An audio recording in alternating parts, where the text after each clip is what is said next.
relationship-based aspect about doing business here in the GCC. It's not only, about work. It's about relationship building. It's about making those connections slowly. I can be assertive in some instances, and I can be not assertive in this instance because it depends on the context. Which room am I in? And that's why you have to be very cautious of what you write on WhatsApp or what you do online, because that's the thing. We all think that because it's online, we can hide behind it, or we can just be free on our opinions. Assalamu alaikum. I'm Jehan AlMahmoud, and in today's podcast, we sit down with Nasreen El-Mansub, founder and CEO of Multaqa Consultancy, where she works with senior leaders and government entities to bridge cultural gaps and drive growth. Enjoy the conversation. Absolutely. It's a pleasure to be here. We've had many times where we've had these conversations, and finally we get to have them, and everyone can see what we do. Absolutely. And your journey is so unique, so individualistic that I truly wanted to share it with the world through my podcast. And I'm truly honored and privileged to have you here with us, Nasreen. So let's kick it off with you telling us about your journey. Okay, so I'm currently the CEO of Multaqa Consultancy, and we're a leadership advisory firm in intercultural communication. So we specialize in dealing with multinational companies, government entities, and individuals. But my love of intercultural communication didn't start with just the consultancy. I'm a third-generation expat from the Gulf. I have lived in multiple countries, Europe, Australia, America. I think I might be the most international person that I meet myself in that sense. Honestly, you are truly the most multicultural person I've ever met in my life. And I think your background, your truly unique background, like coming from Yemen, right? But also like living in the UK, being from the UK, and then marrying someone from a different culture, and then your kids are also like it's just such a fascinating multicultural upbringing and background that I'm sure it impacted your choices later on in life. Can you tell us a little bit more about that? Yeah, so what got me to go into that area of expertise? In a previous life, I'm a human rights lawyer. I, worked with advocating for a lot of different aspects for people, for anti-human trafficking reforms, and then decided after having children, I want to take that skill set that I've learned to find something that I'm passionate about. And I found that something that I've learned along my journey as somebody living a multicultural life was that a lot of the skills that I learned was walking into a room, for example, and knowing how to read a room very quickly, and knowing how to understand people who could be having the same conversation, but I can see their point of view and understand it. And I thought, oh, this is interesting. A lot of people could benefit from this, especially in the region here where I'm from as well, in that sense, from Yemen, from living in Abu Dhabi, living here in Riyadh. So I decided, let me open up a consultancy. And I went to study with an executive education with Erin Meyer, and moved from there and decided to also write a book in 10 Steps in Navigating Cultures. And that was a nice journey to get to. And it taught me a lot about what we need as humans, because sometimes as humans we forget that culture is a big identity of who we are. And that impacts in our day-to-day life, even more so than we'd like to give it credit, let's just say, in that sense.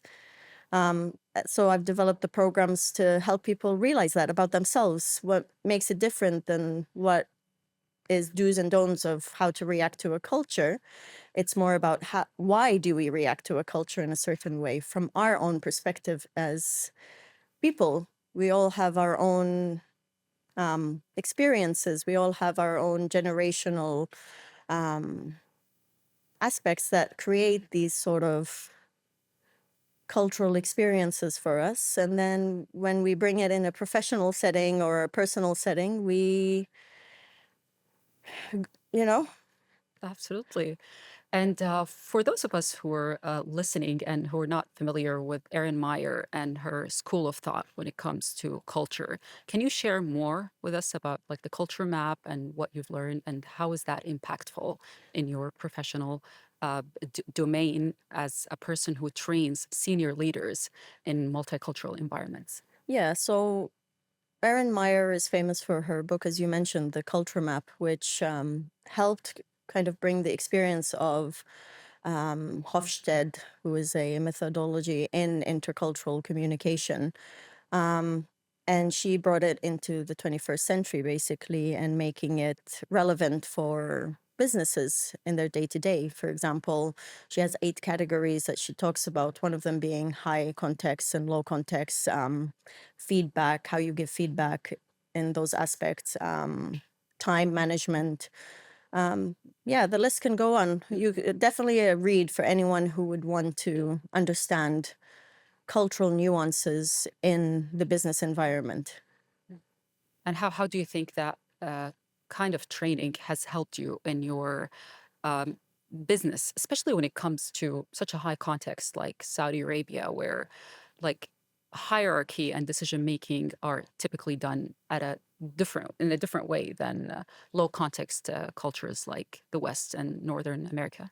Yeah. So what it does, it gives it the terms that you would need to use in that aspect when you're coming to talk about cultural communication in that sense.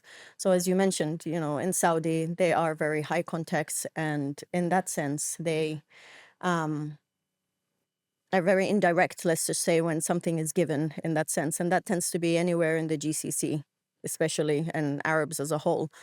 And that kind of helps to know these methodologies and terms when you're coming in to, let's say, I have a meeting, for example, with somebody that I know comes from this context, but at the same time, it shouldn't be the only mirror that we look through. And that's where I come in the specialties. And for me, what I bring to the table is that we cannot put everybody into one or the other category. That's the first step. It helps, but it's not the only lens that we should be using. We shouldn't be using just one lens in that sense. We should be viewing things from multiple lenses.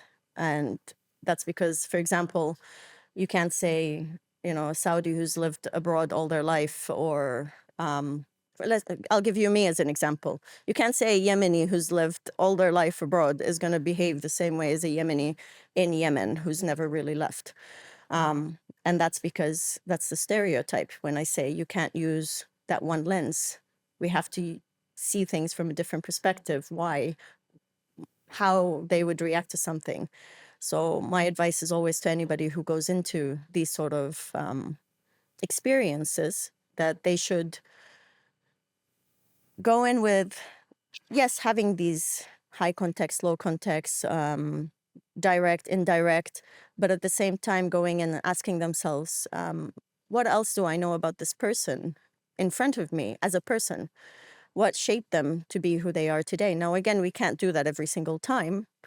And but it does help when you have these big meetings that you are coming into in that sense, to come in and have these point of view that this person isn't just a Saudi or a Yemeni or an Emirati or a Bahraini. No, it's more the fact that this person, is a Stanford graduate who, speaks 4 languages or comes from, yes, they might have the traditional aspect of the culture, but at the same time, they're not going to view things the same way that you've been taught to say, that they might be indirect. Sometimes some of the people I've met who are Arabs, who are Saudi, who are Yemeni, are very direct. So again, you can't really come with that Yeah, one point of view. right. Absolutely. Um, Totally agree with that, obviously. However, when it comes to, as you said also, is that sometimes it's really difficult to kind of like have like an individual kind of perception about people. And this is where this kind of cultural training that you do can be helpful, because this is evidence-based empirical research Yeah.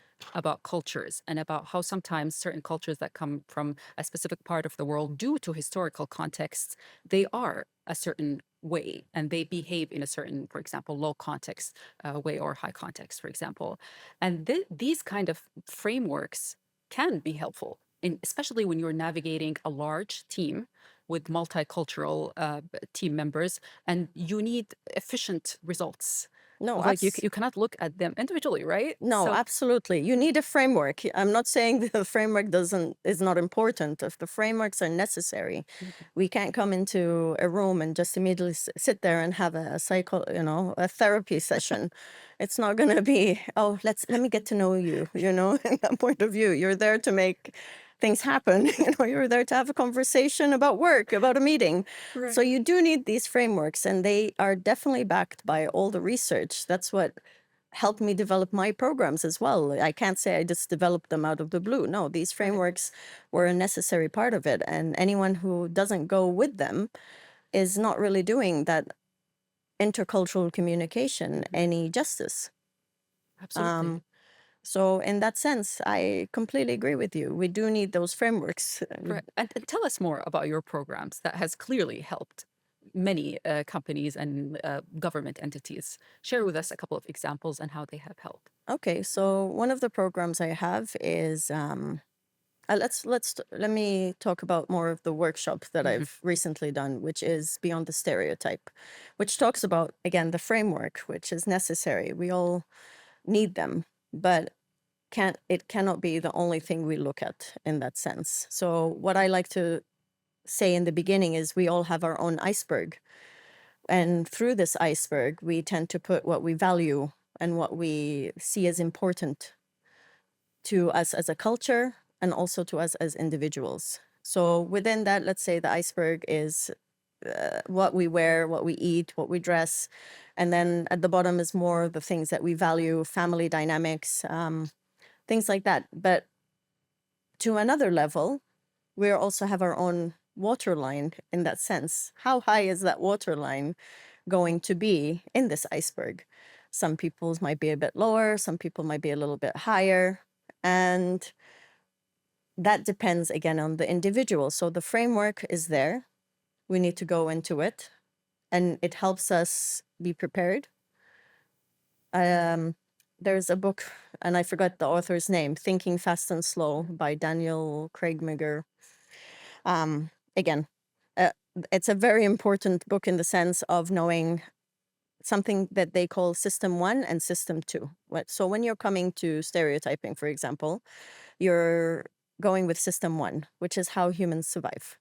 It's immediately the first interaction we have with a person, we immediately judge the top of the iceberg, how they dress, what they're eating, where they're from, who they are. In that aspect, the visual things that we see. And then afterwards, after a while, we kind of slow ourselves down to System 2, which allows us then to see the person and see what do they value. Do they value hierarchy, for example? Because again, we could say, yes, Saudi is very much hierarchical in that sense. And, we need to follow the protocols for those things. Even when we are addressing people, as you know, it needs to be done in a certain way. And a lot of cultures do that. In Asia, for example, a lot of cultures do that. And Another somebody, high context high culture. context Yes. cultures, yeah. And then you find people who come from low context culture. Let me give you my Australia, because I've lived in Australia. My husband's Australian. He had to learn the hard way how to be, high context in that sense, after marrying a Yemeni as well. So, Can you tell us more about that? How did Michael learn? uh, there's sometimes he just, as we say in English, he puts his foot in his mouth and says the wrong thing at the wrong time, and that's what all I'm gonna say at this point, and keep it. But again, this is That's a what good I'm. example. Yes, Yeah, absolutely. but that's the thing. This is what I'm saying. It doesn't only just work in the work environment, it's also on a personal level. And that's the thing here in Saudi. You see a lot more of these type of relationships as well, Mhm. where people have needed to learn how to communicate, not just in their professional life, but more in their personal life. Um, yeah, so Absolutely. And when it comes to communicating at the professional level, especially with the mega projects that we're having in Riyadh, Saudi Arabia, that requires the expertise of a multinational team, what we find is that those kind of cultural gaps, they surface sometimes, and it sometimes can become an expensive problem when you are recruiting or sometimes even replacing someone that had some difficulties, for example, adjusting to the local context. And as you said, with the high context, we truly value, as a high context culture, we value connections, and we are a collective culture. And also, you coming from a Yemeni background as well, you know that how family values are important. Unfortunately, what sometimes can happen is that like the family professional boundaries can be blurred a little bit. yeah. Can you talk to us I more have about an that? exact example of Yes. this in something that, I've needed to manage. Let me give you an example. There was an American consultancy firm that came in and wanted to do business with a Saudi family business. They came in ready, pitch was ready, everything was great. But they didn't realize that the person who brought them in was somebody who was an advisor to the Saudi family business. And during that time, the American consultant came in and thought he did great, which he did. And then after that, what happened is rather than going through the advisor who was there, they decided to go immediately to the higher family patriarch. And that in itself was a lesson that they had to learn the difficult way, because what happened after that was he didn't win the bid. Why? Because they went above the advisor. The advisor there wasn't somebody who was just there for as a bottleneck to the family. It was more as somebody they trusted.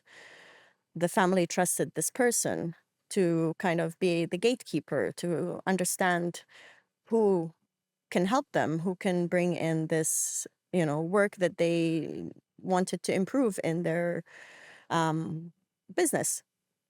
So they came back to me and they said, "What happened? I thought we were gonna, get this bid." And I said, they came back to me and they said, "This is what happened. And this is the relationship based aspect about doing business here in the GCC. It's not only, about work, it's about relationship building, it's about making those connections slowly. So the path to the decision maker is the decision in the end, because that's what it takes. It takes that relationship building, trusting that first person, and then the second person, and then the third. You can't immediately just jump to, the boss, for example, or the CEO, or you can't. That never really works in that sense. But if you come from a low context environment where you're calling your boss by their first name, you're not going to understand that that's an important part of doing business here. Absolutely. That's even a stronger example than like. It shows like a detrimental implication of actually not knowing these cultural nuances and how to navigate them across cultures. And this is where your training comes in, and this is where actually, like when someone like reads and truly learns about these boundaries and the differences, where they can thrive even more in whatever they're doing. Because as you said, he did great in the presentation, Yeah, this yeah. American person. However, this is something that failed them.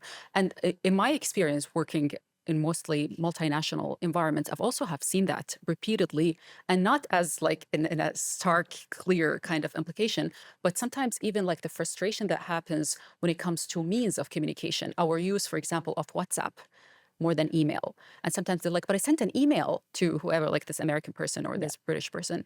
And it's like, and they sent me like, they responded with like a minute and a half voice note.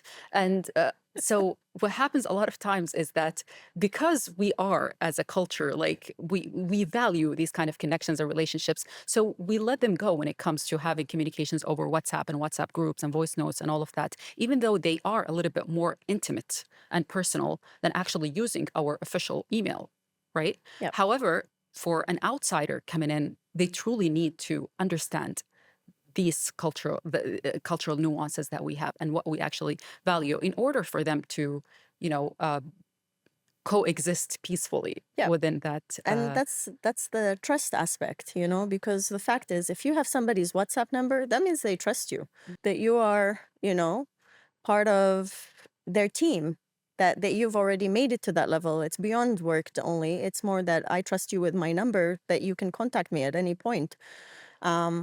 And that's how I like to frame it sometimes when somebody comes and tells me, well, why are they texting me on WhatsApp? And I explain to them, the fact is, you're in the trusted circle now.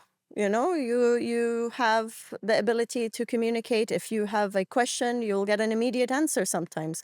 Now, again, with work-life balance, in some instances, I think that's the difference of knowing when to not respond to these type of messages, or when to respond, is also very important, and a skill that sometimes people need to slow down before responding on WhatsApp. Because again, WhatsApp makes it easier to also say something faster than you would have said in an email. Interesting. Yeah. Can you tell us more about that? Like what?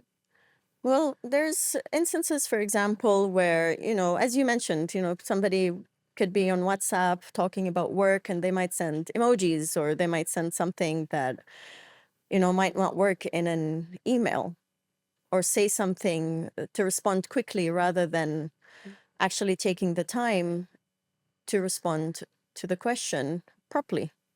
And that is because it's so easy in that sense. We all do it. When we're looking at WhatsApp, we pick it up, we look quickly, and we respond even faster. But the conscious effort of actually going and sitting and writing an email actually allows your brain to slow down, for you to then not make, for example, cultural errors that could potentially happen in WhatsApp, which has been known to happen in that sense. People responding the wrong way, people taking an emoji the wrong way, and because these things Absolutely. don't translate well between cultures sometimes. And not only that, sometimes lawsuits that come out of them, and I'm familiar with a Yeah, couple of them, exactly as a result of cross-cultural interaction yeah. that happened between someone who's Saudi and someone who's not Saudi over WhatsApp. And screenshots of WhatsApp actually can be used as, apparently, as an evidence in court. Yes, So and that's the thing. People have to understand, when they do come here as well in the GCC, they take their cyber laws very, very seriously. Their cybersecurity laws are very serious here, in the sense, if somebody comes in and says they ruined my reputation via WhatsApp, somebody can screenshot it. And for example, in the UAE, that has been known to happen, where they can take a screenshot and say, I was offended by this person, they insulted me, and I would like to put up a claim against them.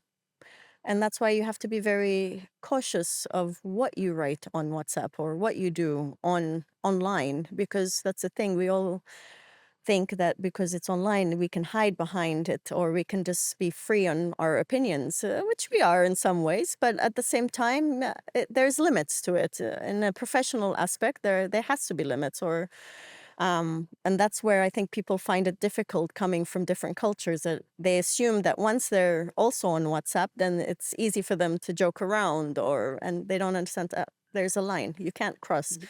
But how do you know where that line is? Right. That's something, again, about reading the room around you, reading the situation, the context, and then taking it from there. Very well said. I love when your lawyer persona Yeah. shows up, because sometimes I forget that you're a lawyer. But yeah, that was clear to me right now.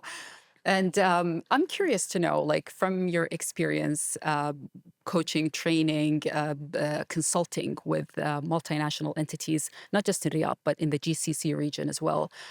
What have you observed when it comes to blind spots that are frequently overlooked by leaders and individuals who are working with in a multinational environment? Okay.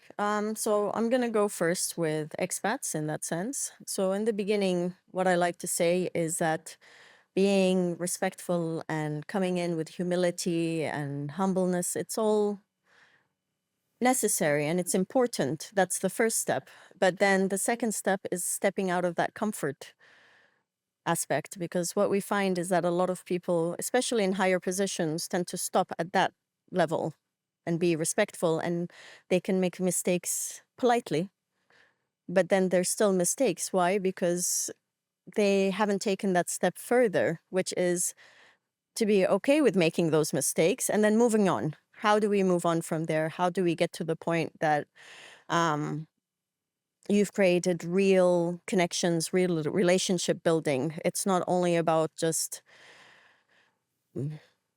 being respectful. It's actually understanding and taking the time to be part of the culture that you're in. And I tell this to anyone living anywhere in the world, moving as an expatriate.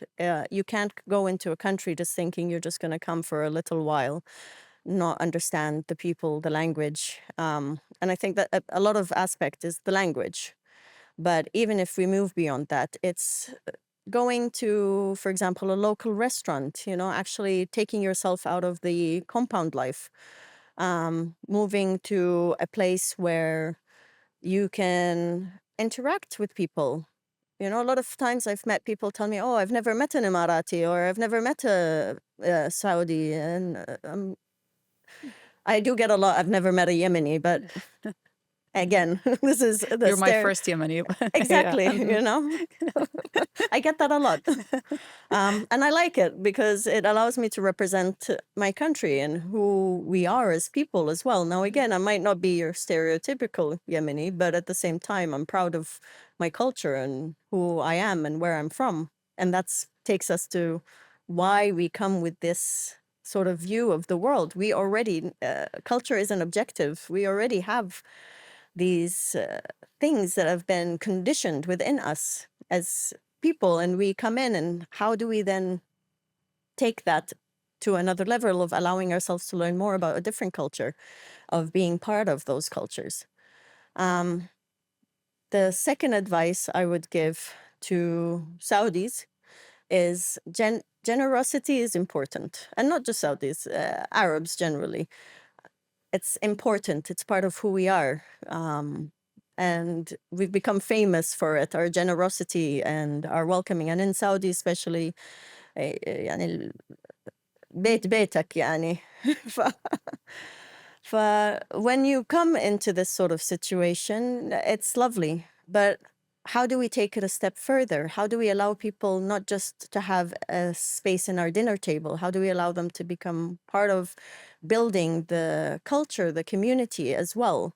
Um, I, I think you would have seen a little bit of it, of how people, you bring them in, you have them into your homes, but then at the same time, if they don't reciprocate, this is why I'm saying to both the expats and the Saudis, that if both people don't reciprocate and go into the uncomfortable part of not just surface level understanding, but actually getting to understand each other's cultures and knowing why we behave with such generosity. The historical aspect of why we're generous. It's because in history, it was our survival. If we weren't generous, if we didn't allow our guests to come in, then they were our enemies. Wow. Beautiful. So There is a historical there, rationale behind absolutely, that. Fascinating. if you look for the research, it's there. And Hmm. there's always a framework, there's always a reasoning Hmm. behind it. And that's what I'm saying. If people take that time to understand it beyond just the do's, don'ts, then it creates more of a richer cultural connection and creation and understanding each other. And I say this not just from a professional aspect, but also from a personal aspect. Having been married now for 15 years and two children, you kind of have to learn to respect each other's cultures and understand them from not just the surface level, but when you're raising also children, you have to understand why we behave this way and the reasoning behind it, so you can explain it to your children why each culture is different. And their own beautiful way in that sense. And definitely the topic of intercultural marriages is Yeah. also something that's huge. What, what helped you kind of navigate this truly different culture as you and your husband?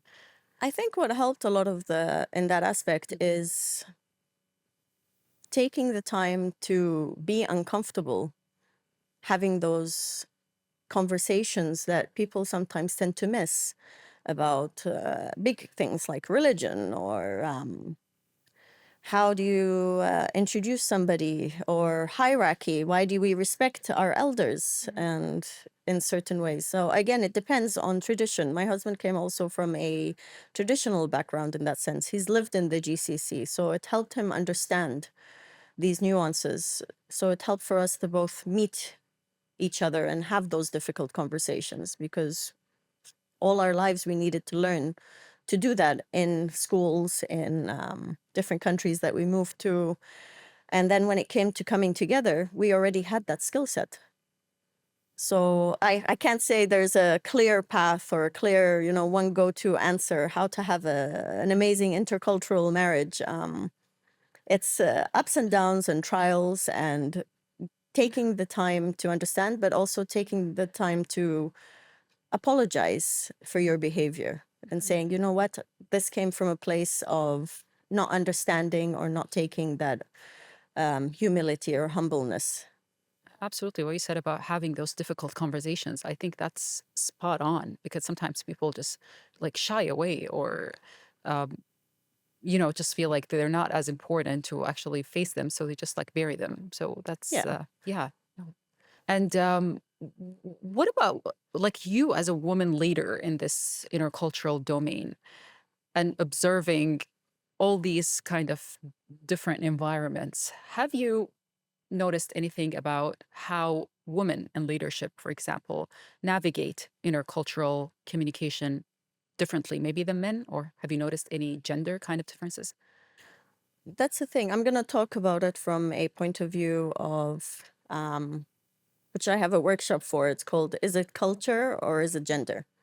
And it's specified for women in leadership positions, because a lot of the time when we come in leadership positions, we're coming from a point of view of like, oh, if she's too assertive, is it gender or is it culture?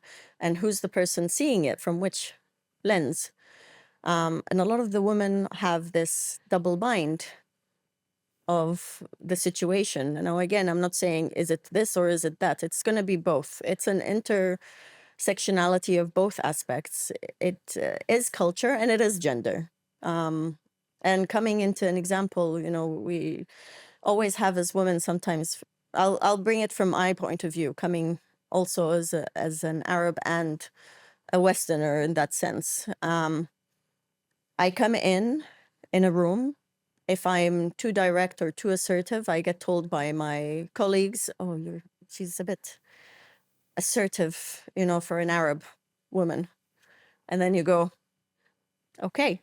But then I get told, for example, in a Western context, if I walk in, I'm not assertive enough, or I'm not, I need to speak my mind more often. So I don't know what to do in that instance. Am I an Arab woman, or am I a woman, or am I, and in Damned that if you sense, do and damned if you don't. That's how, exactly. like It's the that double bind. it's the Yes. double bind. And we go in with that. And I think the best way I've taken it is you need to come in having both and not being afraid to use them both.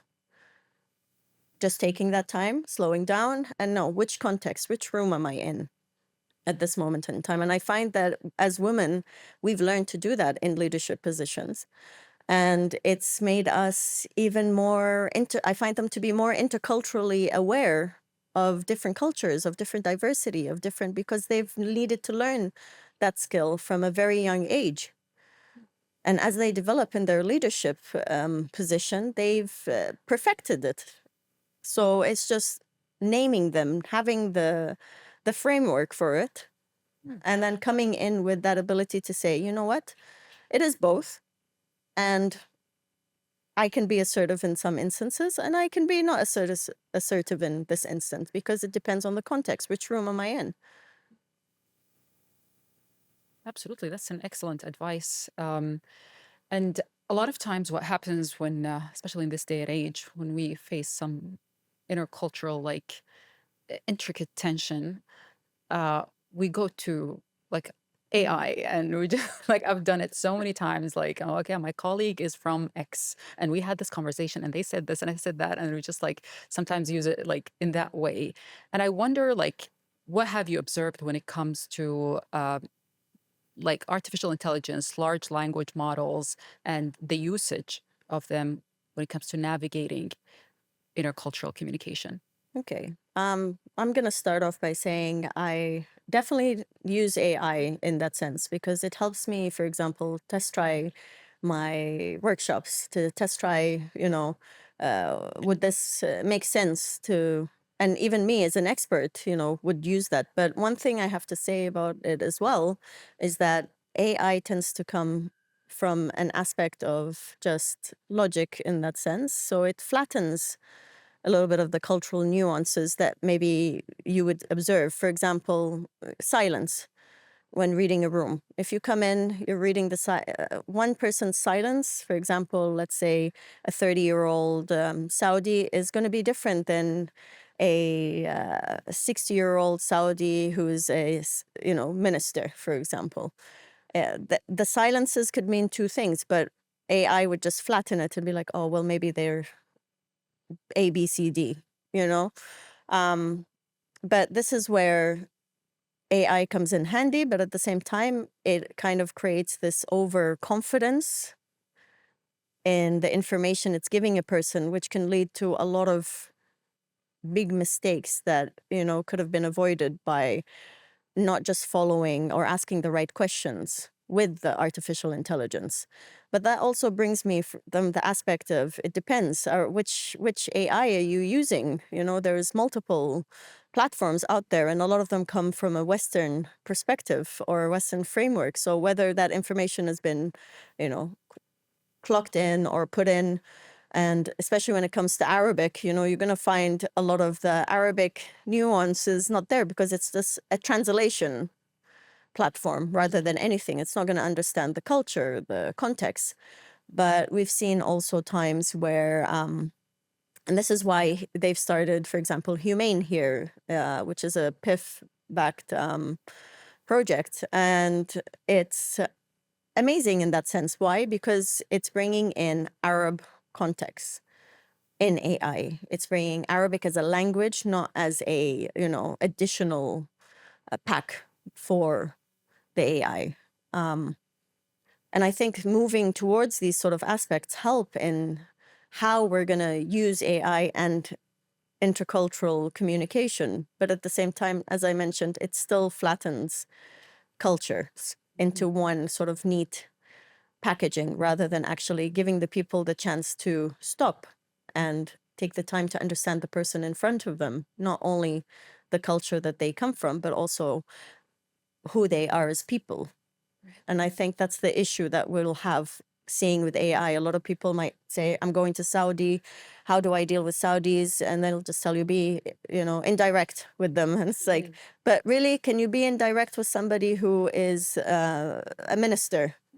You really cannot be indirect with somebody. You have to be there. You're there for a reason. They want you. They want your information to be direct. It's more, is it high context or low context in that aspect? Absolutely, yeah. And this is where this whole context collapse happens with AI, is that it's super focused on semantics and not pragmatics. And what happens a lot of times is that the intent and implicit meaning is lost. Yeah. And at this stage of AI, it's lost, but you never know later on as the language models get expanded and true like implicit communication in Arabic, and also with code switching sometimes, because as you know, like all our conversations together, they're always code switching between Arabic and English. And even within Arabic, we're switching between like Najdi And words, and Yemeni the Yemeni. words. I've been caught out on that. That's how you know I'm from Yemen. As soon as I speak in Arabic, you know I'm from Yemen. I could absolutely 100% Yemeni. So yes, exactly. So those kind of implicit meanings are always like lost with AI, and it just cannot like actually unpack them. In addition, of course, to the fact that data is mostly trained Yeah. in a largely Western-centric languages, mainly English. Yeah. So this is where they're lost. So what if a leader came to you and they were like, okay, like how can we use AI to drive growth in our company when it comes to managing cultures? What kind of advice would you give them? When using AI, Yeah, when using AI for these okay, kind of like intercultural don't tensions. use AI when you're developing these sort of programs. You still need somebody who will analyze the situation that you're in, the diversity. And, it's like saying, I'm shooting myself in the foot. Go use AI. You don't need me. Why do you need Multaqa Consultancy? Halas. This is the Yemeni side is This is the showing up. Yemeni side coming out now, of course. But in the end, this is how it is. The situation is, of course, AI helps in these instances because AI will give you the first step. But then let's say your team comes back and says, well, you dealt with me in a certain way. You still need to handle that. How do you handle that? Are you going to put it through ChatGPT or cloud and say, how do I handle this person who feels, I didn't respect the fact that they had a family emergency, which is very important for here.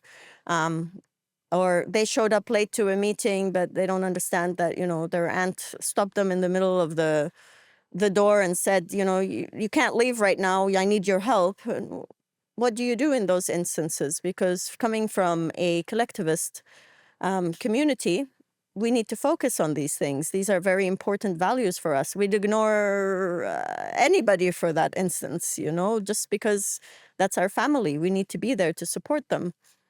Now, managing how to manage that, I'm not saying you ignore and then you never show up to the meeting. Of course, you have to send the follow-up protocols in that sense.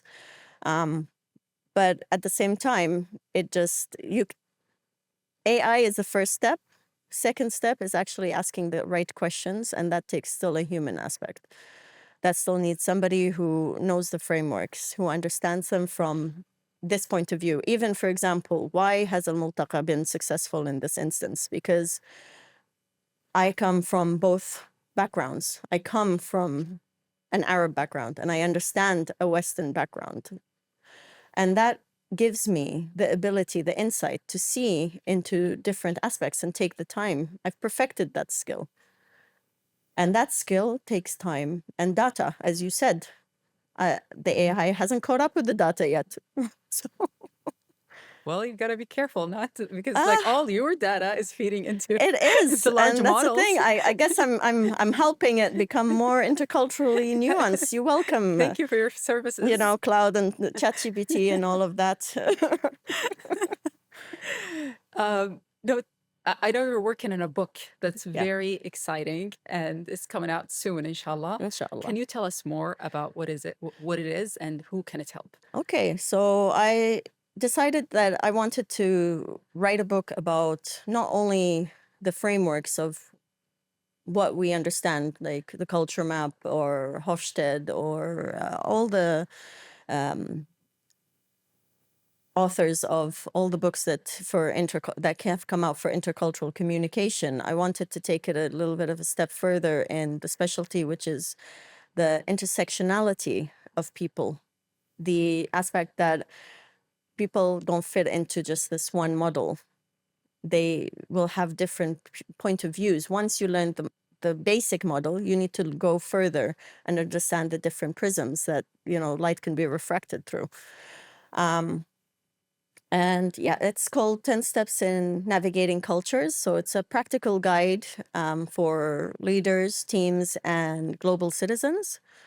And so it's not just only a professional aspect book. It's more also for people who might be moving to a new country or might be getting into a new relationship, about understanding how we are. So I've split it up into 3 parts. The first part is understanding culture. The second part is the assumption of it. How do we apply it, the application? And then the third aspect is, what have we learned from it? The practicality. How do we apply it in real life situations?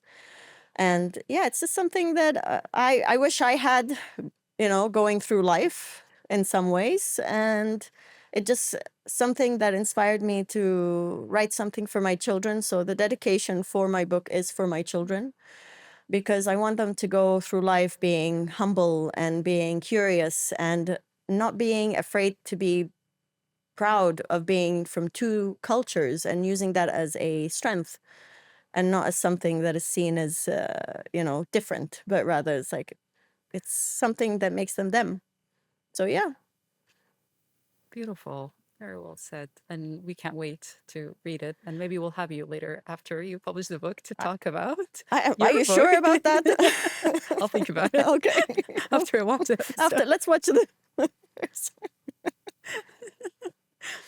Okay. And so speaking of your children, Yeah. how has life been like? You're an expat and also your husband, and you've been living in Riyadh for like over 5 years, I Yeah. believe. How has life been like for you overall, and especially like right now with what's going on, and for outsiders that are reading this like whole news propaganda about like life in Riyadh and all of that, what would you tell them? Life is going on, alhamdulillah. It's, as I always say to all my Saudi friends, all my expat friends, is that life will always go on in these sort of situations. Why? Because my children are still going to school. Their life hasn't changed. They're still doing their activities. They're still going to the pool and enjoying it. I still take them out for burgers. One thing they love here in Riyadh is their burgers. They have different burger restaurants that they go to every week to test, assist. These are my children. I have boys, so yeah, Mashallah, two boys, of two course. boys. Yes. And what kind of activities do you take them to in Riyadh? There's a lot here. They go to fencing, parkour, skateboarding. What else? There's gymnastics. There's a lot of activities that they like to do here. My kids are not big football fanatics, but my other friends tell me that their boys like to go to the football clubs that's available here, and there's a lot of them. So yeah. That's incredible. And as we're wrapping up this episode, is there anything in last words you would like to share? I'd like to tell people that when you go into any culture, when you go into any situation, take the time to look at yourself first and why maybe you would react to a certain situation or say something in a certain context, because that tells you more about you and how you navigate intercultural connections with people or cultural nuances. And then after that, take a chance to go out of the compound, go meet people, go talk to people. Don't be afraid to make mistakes, because making mistakes is part of the vulnerability of getting to know a culture, of getting to know people, of getting to understand who they are beyond the media, beyond what you read, what you see. As you see, in Yemen, people might be like, well, she doesn't look like a Yemeni. And here we are, a Yemeni in Saudi, talking about intercultural communication. Nasreen El-Mansub, founder and CEO of Multaqa Consultancy. This has been an absolute pleasure, a definitely fun conversation, insightful one. Thank you so much for being here. You're welcome. Thank you very much, Dr. Jehan. Thank you.